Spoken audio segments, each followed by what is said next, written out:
Today I'm gonna tell you about a book that had made such a big impression on me when I first read it, now 15 years ago. It's Michael Crichton's Eaters of the Dead, a title that many of you will know because of its film adaptation, The 13th Warrior, starring Antonio Banderas. Crichton has always had a penchant for historical fakery. In many of his novels we find fictitious documents, as in Jurassic Park, while others, like Eaters of the Dead, are themselves constructed as apocryphal documents. In the first part of the video, no spoilers, either about the movie or the book. There are a couple details toward the end though that may be considered spoilers. They are not about the plot itself, but about the ending of the book and some trivia about writing and construction. Don't worry, when the time comes I will notify you. I just want to remind you that you can find my books on Amazon in ebook and paperback. If you like science fiction, please check them out. There are three major differences between the book Eaters of the Dead and the movie The 13th Warrior. First, in the book, Ahmad Ibn Fadhlan does not speak the language of the Vikings and does not learn it by listening them chatting around the fire. Where did you learn our language? I listened. Ahmad is an educated man and speaks Latin. It just so happened that a Norman can speak a bit of Latin. Herger, the nice giggly one, who serves as his translator until the end of the book. Second, the book is much more raw. It's written as a diary, so the description of battles is very sketchy and unexciting. I mean, it's very raw in human relationship. The condition of women at the time was not good, and a good half of those we meet are also slaves, so understand that if you are sensitive to issues like SA and company, this book is not for you, especially since the point of view is that of a Persian in the year 992. He is even surprised that women have rights and freedom in Viking society, and that men don't insult them every time. In short, very bad, but that's just how it was. Third, the movie does not set out to deceive the viewers as its main purpose. The book does. I highly recommend it, but mind you, do not believe anything you read, because truth is mixed with fiction in every single paragraph. There are in particular 10 ingenious moves implemented by Crichton to delude readers that they are actually reading a found manuscript. First of all, the choice of the main character. Ahmad Ibn Fadhlan is in fact a real-life historical figure. He was an Arab writer and traveler of Persian origin, author of a manuscript dated 922, in which he recounts his 921 and 922 journey on a diplomatic mission on behalf of Al-Muqtadir, Caliph of Baghdad, to the Bulgarian king of the Volga. A mission that took him through the Asian and Scandinavian territories, where he came into contact with several Viking tribes and attended the funeral of one of their chiefs. In some of the editions we find an opening disclaimer. The material contained in the first 3 chapters is substantially derived from the manuscript of Ibn Fadhlan, as translated by Robert P. Blake and Richard N. Fry and Albert Stamborough Cook. Their scholarly work is gratefully acknowledged.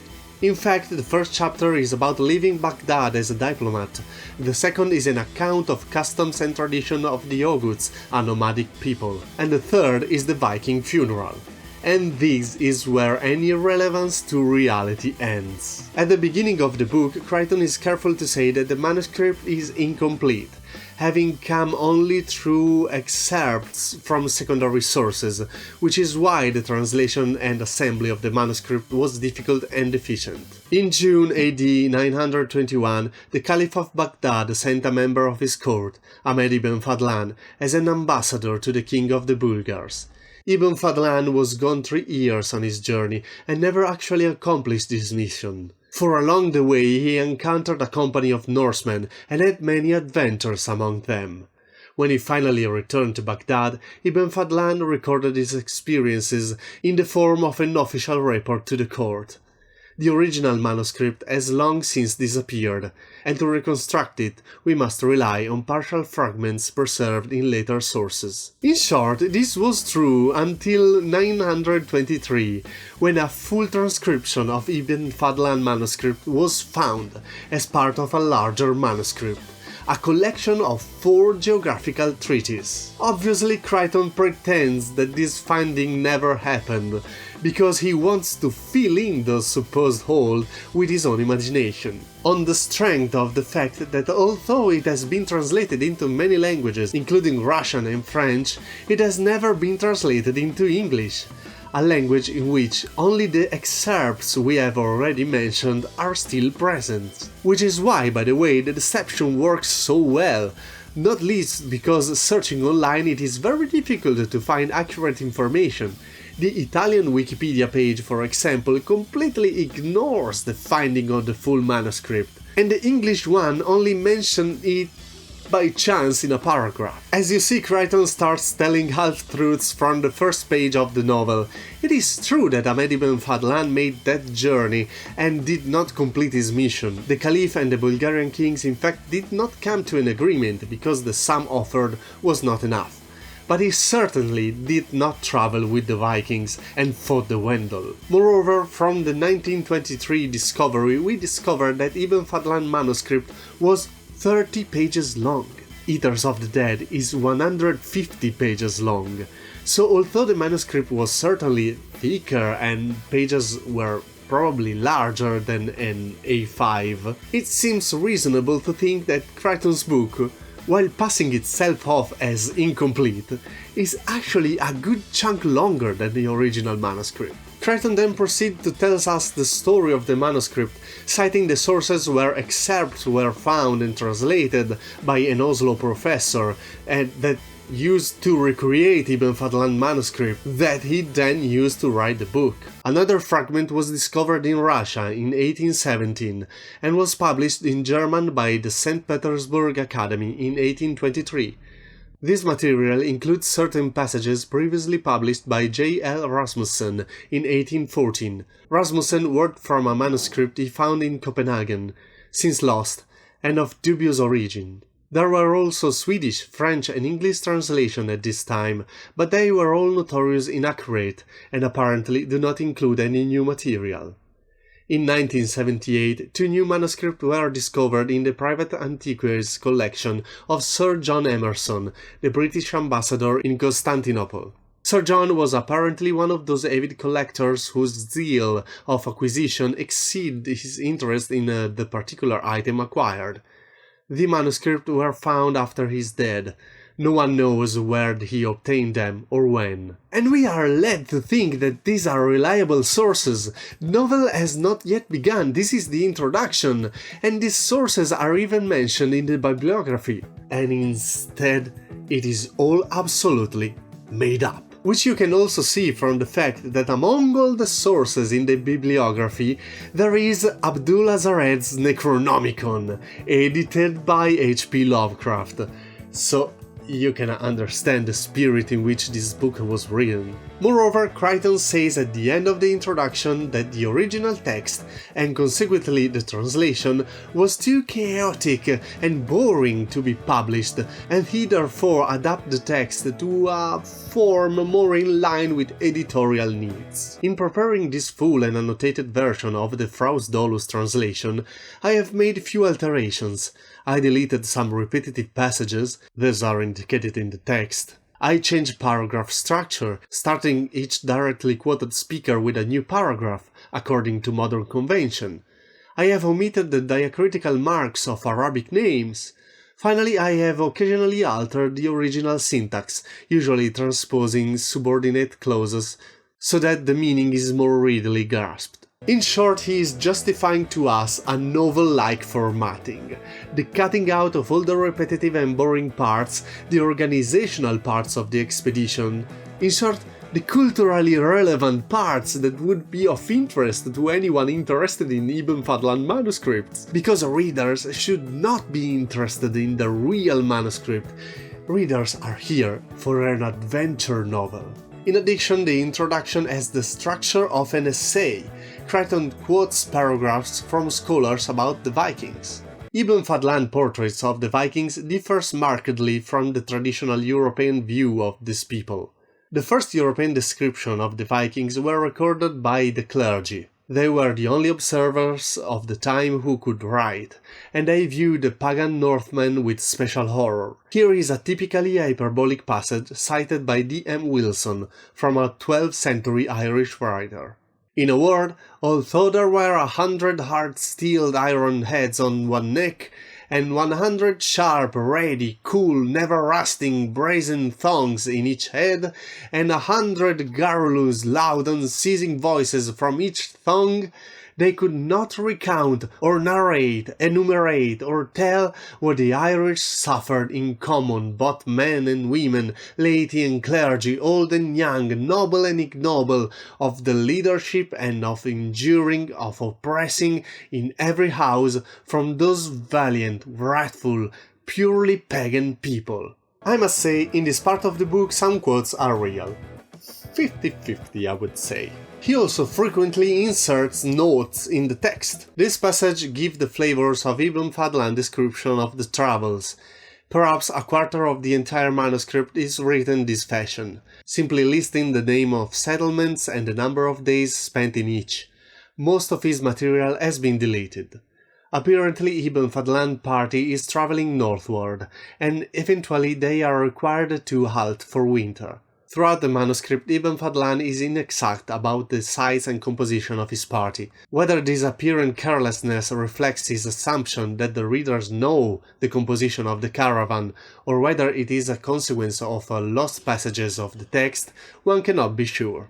Social conventions may also be a factor, for Ibn Fadhlan never states that his party is greater than a few individuals, which in fact it probably numbered 100 people or more, and twice as many horses and camels.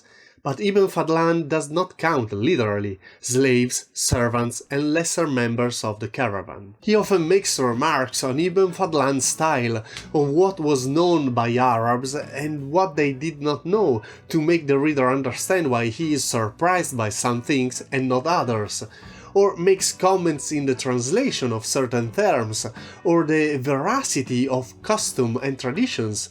In short, just one would do in an essay. Crichton describes Ibn Fadhlan as a keen observer, but also as a boring bureaucrat. But Ibn Fadhlan was a writer, and his principal aim was not to entertainment. Nor was it to glorify some listening patron, or to reinforce the myth of the society in which he lived. On the contrary, he was an ambassador delivering a report. His tone is that of a tax auditor, not a bard, and an anthropologist, not a dramatist. Indeed, he often slights the more exciting element of his narrative rather than let them interfere with his clear and level-headed account. He does all of this to emphasize the credibility of his claims. At times, this dispassion is so irritating we fail to recognize how extraordinary as a spectator he really is. For hundreds of years after Ibn Fadhlan, the tradition among travelers was to write wildly speculative, fanciful chronicles of foreign marvels, talking animals, feathered men who flew, encounters with behemoths and unicorns.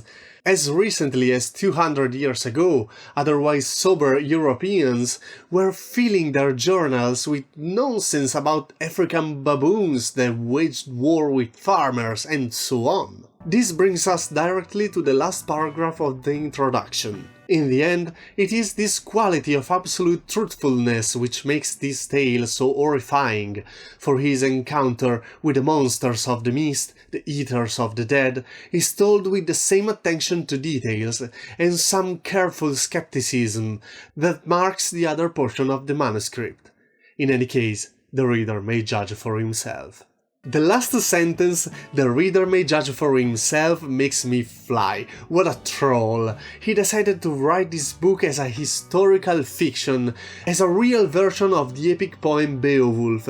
He mixed fiction and reality from the very beginning to induce you to believe that this is a real found manuscript, and then says, "However, judge for yourself." We've come to the last part of the video, the one with a couple of they're not really spoilers as far as the story is concerned, but maybe you enjoy them more by reading the book yourself. If you don't want to hear them, skip the next two sections of the video and go to the truth, which is safe. You will find the timestamps in the description. The ending of the book is great, and as I said, it's not really a spoiler because I'm not referring to the end of the story, which being a diary leaves no doubt that the main character survived.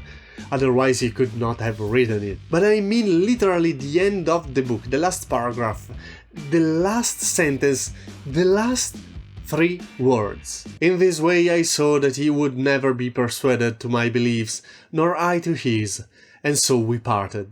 In truth it was a sad leave-taking, and I was heavy-hearted to depart from Herger and the remaining of the warriors. Herger felt this also. I gripped his shoulder, and he gripped mine, and then I set out upon the black ship, which carried me to the land of the Danes.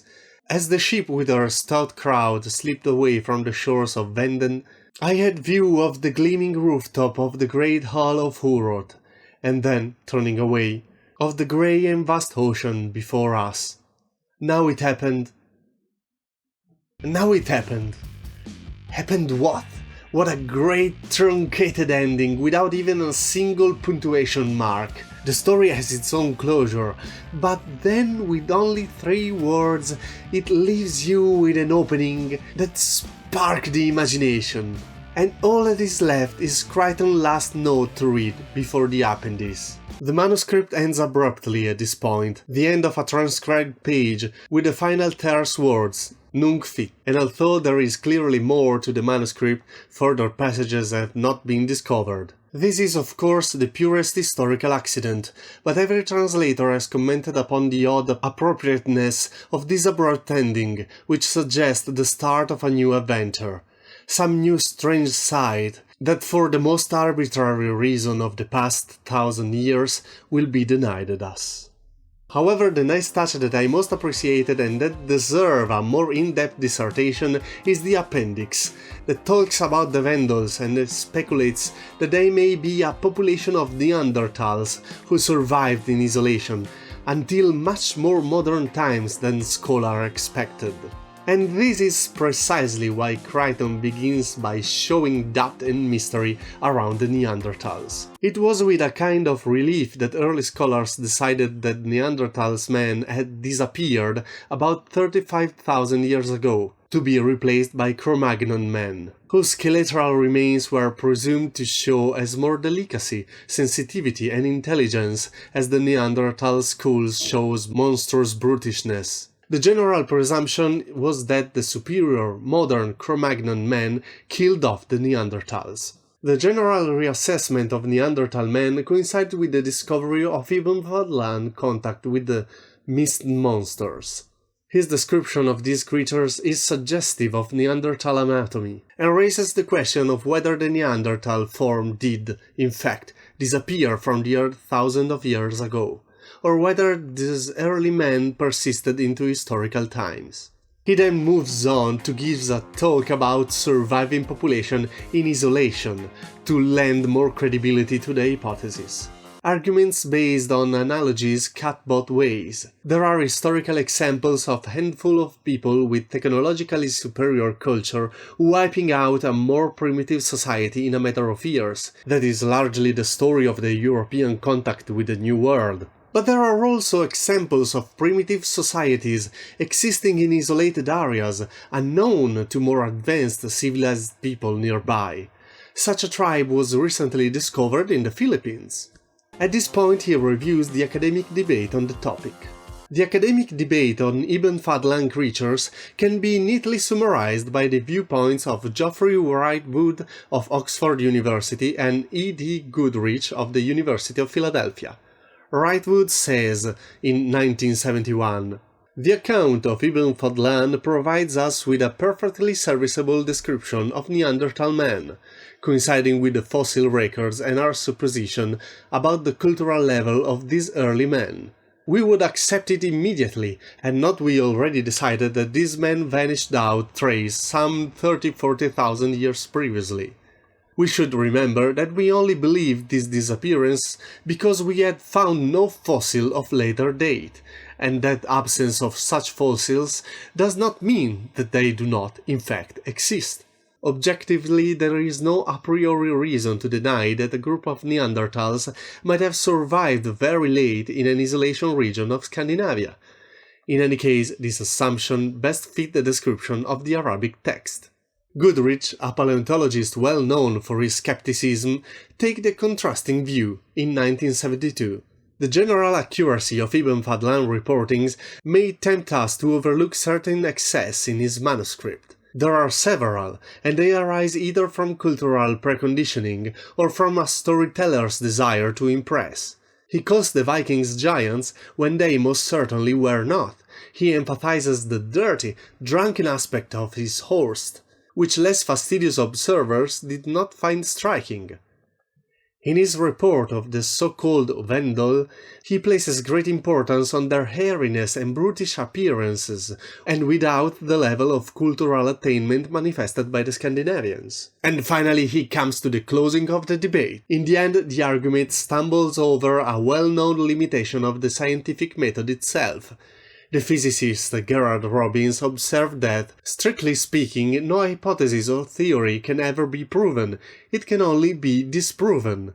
When we say we believe a theory, what we really mean is that we are unable to show that the theory is wrong, not that we are able to show beyond doubt that the theory is right.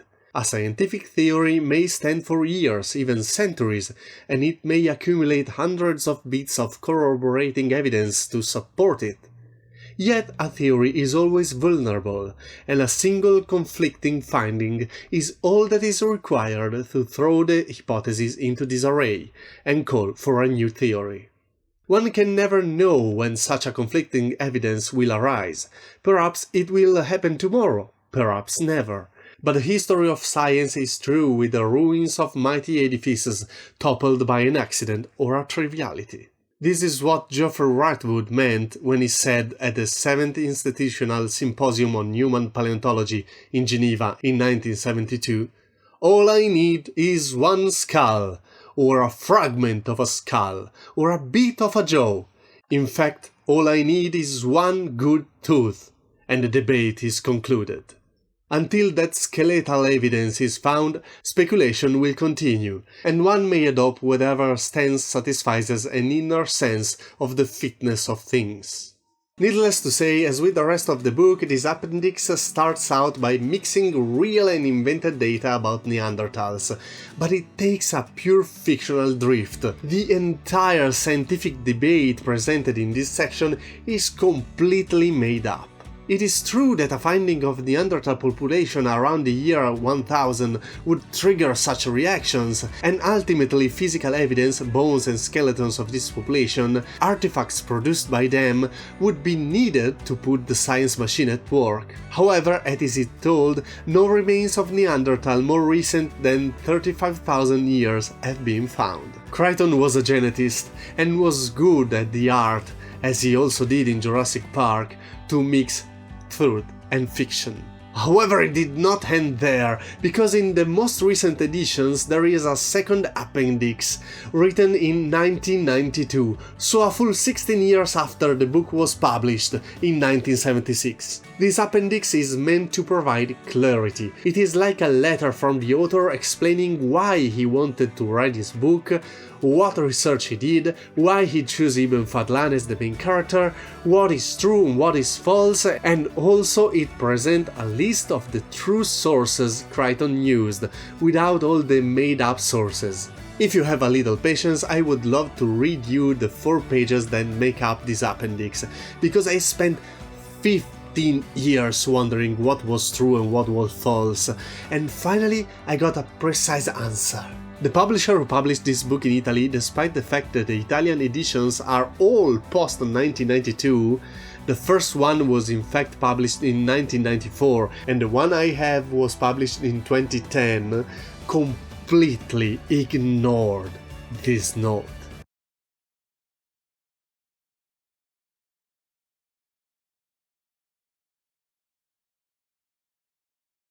Finally, after 15 years of periodically ending up researching the sources Crichton used and Ibn Fadhlan and his manuscript trying to untangle truth and fantasy, finally I have all the answers I've been looking for. Finally, after 15 years of periodically ending up researching the sources Crichton used and Ibn Fadhlan and his manuscript trying to untangle truth and fantasy, I finally have all the answers I were looking for. I don't know how many of you made it so far, it turned out to be a much longer video than I thought. I hope you enjoyed this video. I'll remind you that you can find my books Odyssey to Trappist 1 and The Cult of the Endeavor on Amazon in ebook and paperback. Links are in the description. If you like science fiction, please check them out and let me know if you like them. As always, I wish you a good reading and a good writing. Bye!